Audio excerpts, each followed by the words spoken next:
So what do you do when your clipping mask is not a clipping mask, meaning it doesn't have any transparency, it's just a black and white image?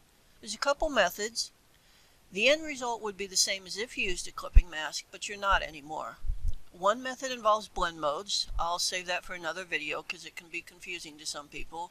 But the other method is really quick and easy, and it involves taking that layer that you wanted to use as a clipping mask and pasting it in as a regular layer mask. So let me show you how to do that.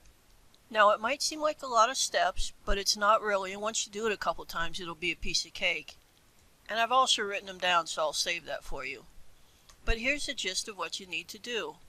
On the layer that you want to use as your mask, with it selected, hit Control A to select all, Control C to copy, then select your image layer, add a layer mask to it, and now you want to alt-click on the layer mask thumbnail to get into the layer mask, Control V to paste, Control D to deselect, and then click anywhere off of the layer mask thumbnail to go back to the image.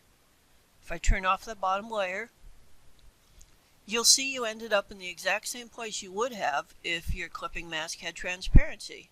So you're good to go. Now you can add a paper texture under it if you wanted to. You could add a solid color fill layer under it if you wanted to.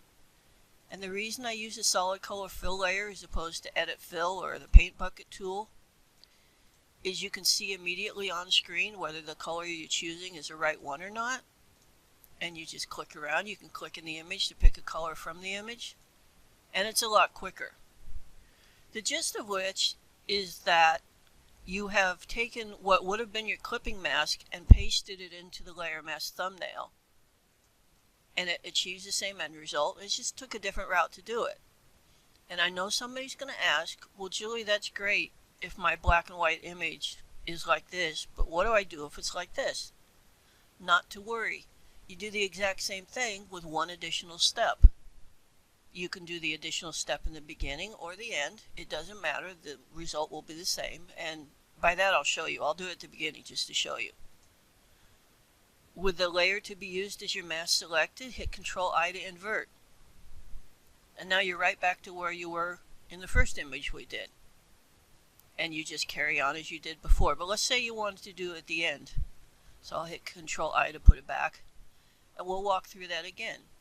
So with the layer to be used as your mask selected, hit Control A to select all, Control C to copy, go up to your image layer, add a layer mask, alt-click on the layer mask thumbnail, Control V to paste, Control D to deselect, and like I said, you can click anywhere outside to get off the layer mask thumbnail, or you can alt-click.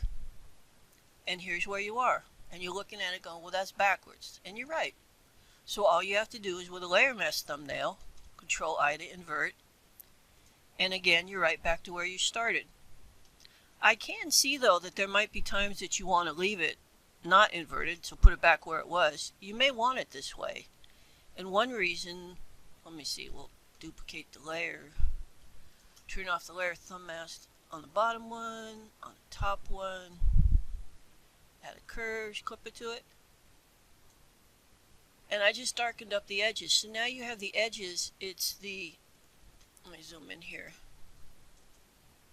It's the same image, but you've darkened up the edges. So that's another way to get a different effect, and one reason why you might want to keep the thumbnail black and white like this. But like I said, if you have a black and white layer, all is not lost. You can still use it as a mask. It's just not technically a clipping mask. You'll get to the same places if you had a clipping mask. You just took a slightly different path to get there. And once you do it a couple times, and I wrote the steps down, I'll save this as a screenshot for y'all, but it's really quick and easy way to do it. Hope that helps.